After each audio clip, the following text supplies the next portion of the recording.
Now let's begin the conversation. Numbers, they say, don't lie, and they most times remind us of the stark realities of issues. For 29 years out of its 64 years of existence as an independent country, Nigeria endured military dictatorship from 1966 to 1984 and 1984 to 1999. A bold attempt to return Nigeria to democracy in 1993 resulted in the annulment of the June 12 presidential election, adjudged to be the freest and fairest in the country's history by the military junta of General Ibrahim Babangida. That action triggered years of political crisis, with the winner of the election, MKO Abiola, dying without reclaiming his mandate. While democracy returned to Nigeria on the 29th of May 1999, June 12 has become Nigeria's official Democracy Day due to its significance. It's been 26 years of democracy in Nigeria, and the country can roll out the drums for its sustenance thus far. Okay, Biko, let's begin this way. I mean, looking back 26 years of uninterrupted democracy, the journey in Nigeria, in comparison with the military rule. I mean, what are your thoughts on the journey so far, looking at all that has taken place? Yeah, I can talk about progress. I was an active participant in those giddy days of military rule. Was an active journalist at that time, young, unmarried, and very determined, always eager to take risk. And I can say even my love for the military and my love to do stories and documentaries about the military were forged in those years. We took risk.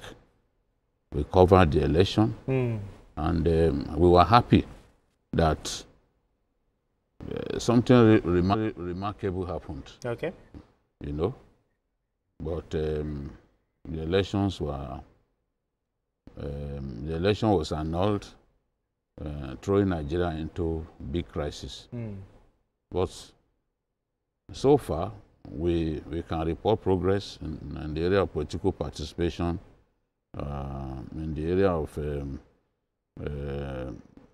development of our institutions, we can report progress, because during the military rule, you didn't have representatives who could speak for you, who could talk about what your community needs. But democracy allows you to be able to elect your true representatives who can be your voice at the National Assembly, at even the local government level. You have councillors who represent your ward and all that. So in terms of citizen participation in the political process, there is significant progress in that area. Problems remain. We still have electoral malpractices happening in our country. We still have elections that show both our ethnic and religious divides. That is unpalatable. That is not the lesson that June 12 taught us.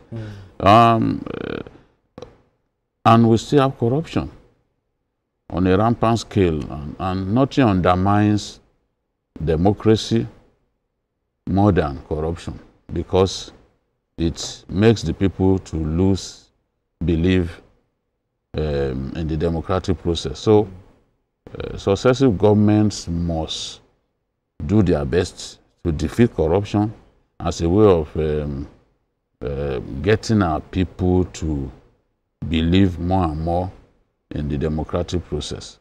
So if you were part of,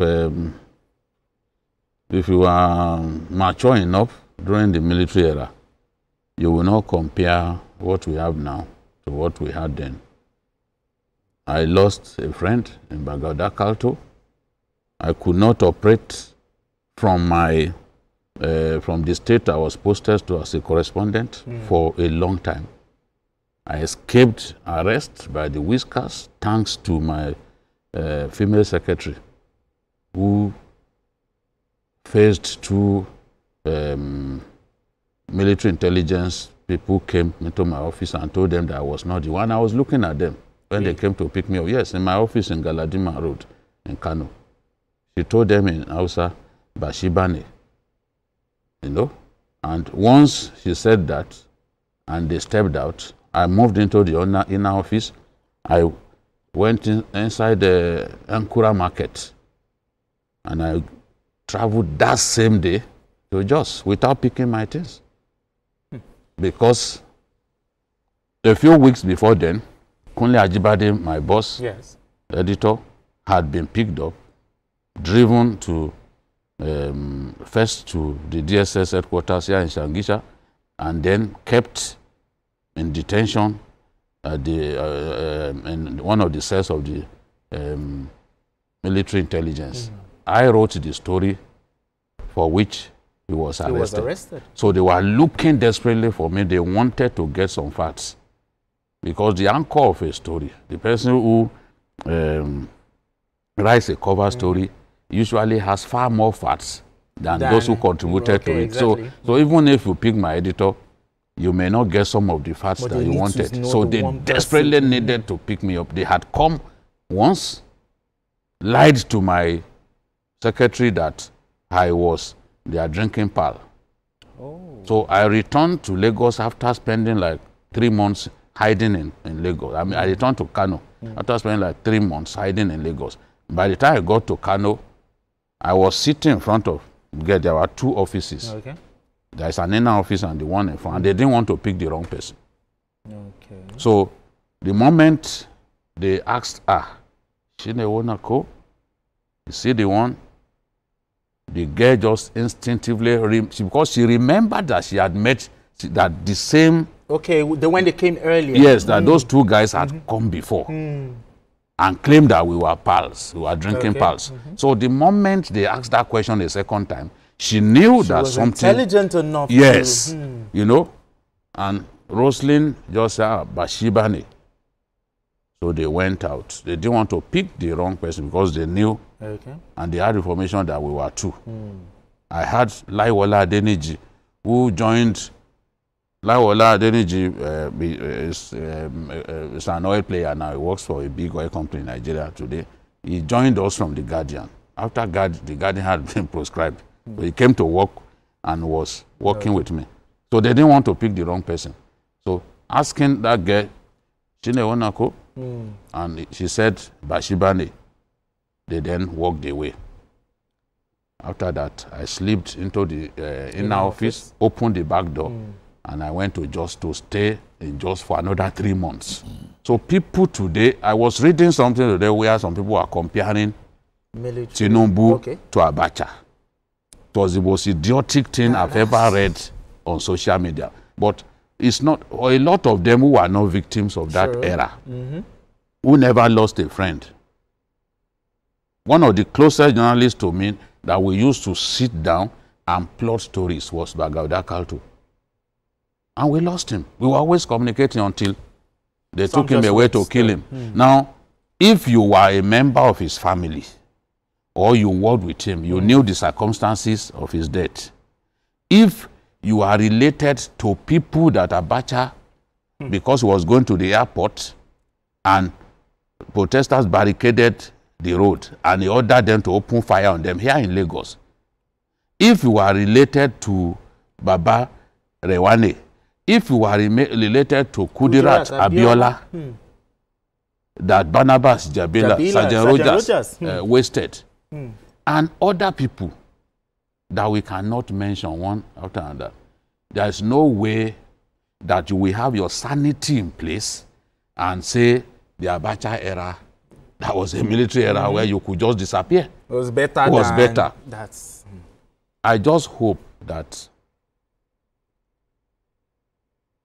the current leaders will do their best, because some of the propaganda from Burkina Faso is actually turning the heads of our people and comparing military. Okay. So the comparison is needless, is asinine. Absolutely.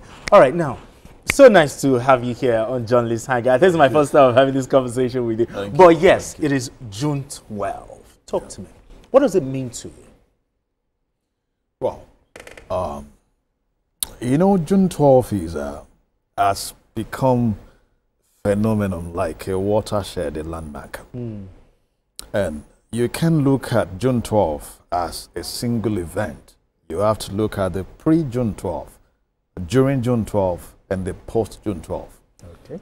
The spirit of June 12 did not start on the 12th of June or even that very election. It started long ago. Long ago.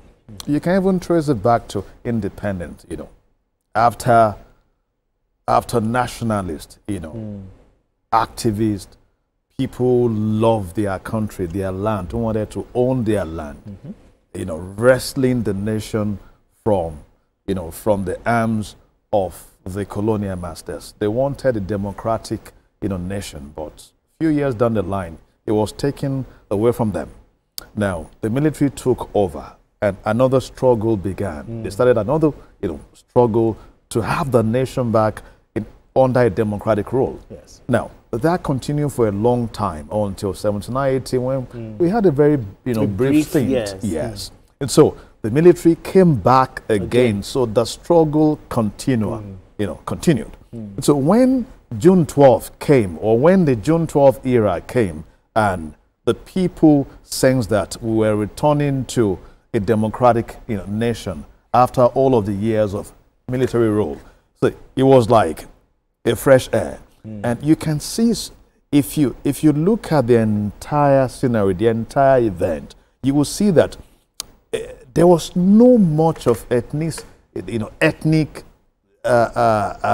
or tribal sentiment in those days. You have a Tofa from Kano and not being able to beat Abiola, you know, squarely, even in his own place. Yes. And so you have people voting, you know, people, you know, from the north voting for somebody from the south. So you didn't have this element of ethnic coloration you have today, where today what has defined our politics is identity politics. So you had a nation that came together, you know, to drive a democratic process. And when that mandate was denied, so what you saw, what happened thereafter, again, defined the spirit of June 12, where those who had struggled prior to that event actually continued to struggle. Of course, you had some element from, some part of the country who pulled out of it. Even some, you know, nearly, of course, they even formed a counter NUPENG, you know, a parallel, you know, NUPENG to create some crisis. But you had people, you know, nationalists, people who believe in this country, who stood for that struggle for years. So the post days actually brought the spirit of June 12, you know, alive. Then you can also complete the story without looking at the fact that you had a president, even though he was a military president, he said sat back and said, self-styled? Yeah. Okay, if you said that, you know, who sat back and said no? June 12 actually should be a memorable day. You know, some political historian will see 1914 as the, you know, as that watershed, you know, points in the nation's history. But present political actors, Democrats, will see June 12 as one because of what it stands for. So when Buhari declared June 12 as Democracy Day, again, it is part of the story of post-June 12. So today, if we sit back to celebrate June 12, we should ask ourselves, what are we celebrating?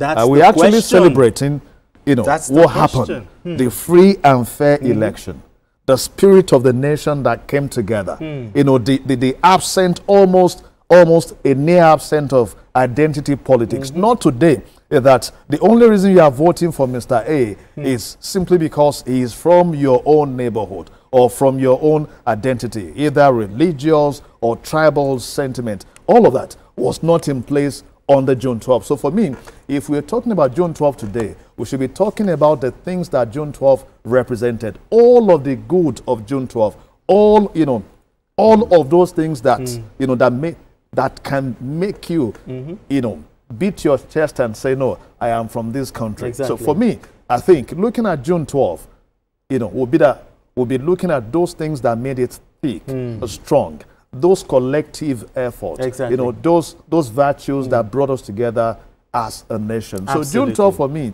meant much more, or means much more than a single day event. BQ, I like the point you raised. 26 years of unbroken democracy. Do we have something to celebrate? We have a lot to celebrate. I spoke about citizen participation in governance. We are able to hold our leaders accountable far more than anybody could dare. During the military. Some were saying, oh, people were criticizing Abacha. How many such people could do it openly? True. You know? Even a minister, somebody who served in your government, the moment he turned against you, they made him pay by going for his son. Some of the people who are even calling for military rule today, they were in their diapers when the military ran Nigeria. They can't tell the story. A nation that is extremely forgetful. Even some of the things that happened just a few years back, people have forgotten. Sure. So, how many things can they recall about that epochal period? The June 12th period. How many things can they recall? They just know there was an election. Look, this was an election in which we had a Muslim ticket. But the people were not concerned. What did we see in 2023 when we had a Muslim ticket? Some pastors even lost their heads. There was nothing they didn't say on the pulpit. People were being turned against innocent judges. Pastors were telling people, no, don't vote. Vote for somebody who is... We didn't have that then. People were just happy to choose their leaders. And I covered the election in Kano State, the home state of the then head of state, the home state of the candidate of the NRC. There were just two political parties. Two political parties foisted on us by the military. I've seen a situation in which they say, okay, you have two parties. Join either of them. The military forced two political parties on us. No options outside of those two. Two-party system. Yes. How many people can allow that now? You understand? How many people will be happy to see that now? That is progress. We must report that, and I said in terms of participation, citizen participation, in terms of the vibrancy of our civil society organizations. We see when people don't want something, through the instrumentality of the social media, they respond. They say, we don't want this, and we will see government take action. Look at the cyber crime. Cyber levy. Okay. Oh, cyber levy. Okay. Cyber levy. The people resisted it. Exactly. And government decided, no, okay, we are not doing anymore. So many things happen like that. How many people? The military didn't even care about you. They had their own armed forces ruling council. That is the body that advises the president. Your opinion did not count. Okay. All right. Just hold on. We have Sule Yao Sule, a veteran journalist and also a public affairs analyst. Thank you so much for joining us on Journalist Hangouts this beautiful day. Thank you very much. Okay. Thank you very much, and happy Democracy Day. Absolutely. So let's begin this way. I mean, can you recall your experience June 12, 1993? Tell me, where were you? And just give us your experience. Take us down memory lane. Yes. June 12, I was a reporter with the Triumph newspapers in Kano. I was freshly out from the university and employed as a reporter in Triumph newspapers with a zeal to work under the military regime. June 12 reminds me of a united Nigeria. It reminds me of a Nigeria of our dream. It reminds me of Nigeria where everybody sees himself as a Nigerian. For instance, if you look at the primary election even that brought about Abiola as the presidential candidate of SDP. The primary election was held in the northern state of Plateau, in Jos. There were candidates or contestants from the northern part of the country, and yet Abiola beat them all in the northern state, in a northern state. That is one. Two, the election was contested between Bashir Osman Tofa, who is from Kano, who was contesting on the platform of NRC, and Chief MKO Abiola from the southern part of the country.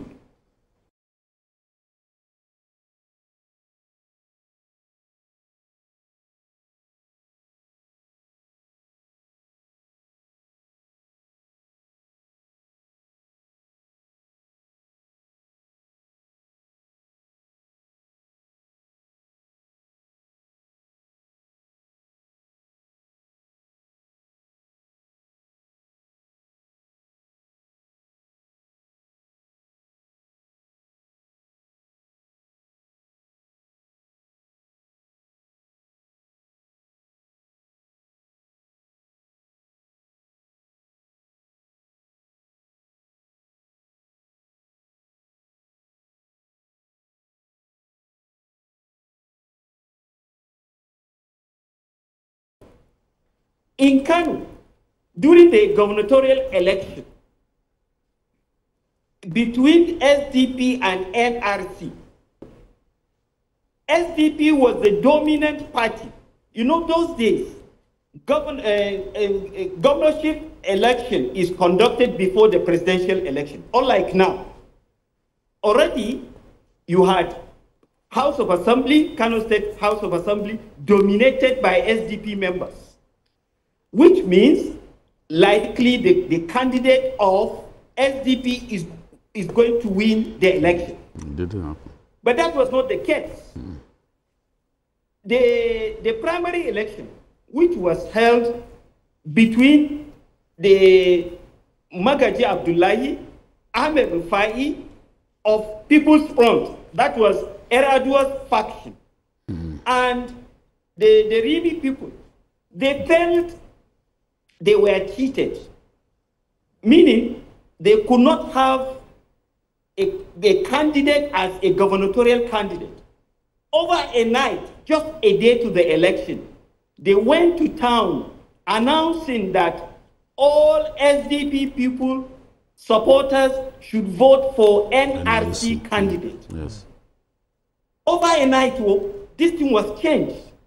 No money, nothing. Just mere announcement. And that was how Kabiru Gaya was elected as a governor. So you can see people were not after money or any inducement then. People were after a right candidate, and they believed in their leader. Because Ribi and Sule Lamido and Co., they went to town in the night, a day to the election, telling people, look, don't vote for the candidate of our party, vote for NRC. And that was how Kabiru Gaya was voted. So you can see, Nigerians were actually good people. Something just happened along the line, and that is why we changed what we are now. Okay. You made some very key points. Yeah. No vote buying. He even said Nigerians were good people there. I still believe we are still good people. I mean, where did we get it wrong? What Maybe we are just not as good as that. Okay, not as good as that. I like that. Well, nobody is good. Oh yeah, nobody is good. We are only better, you know. Okay. So, but where did we get it wrong?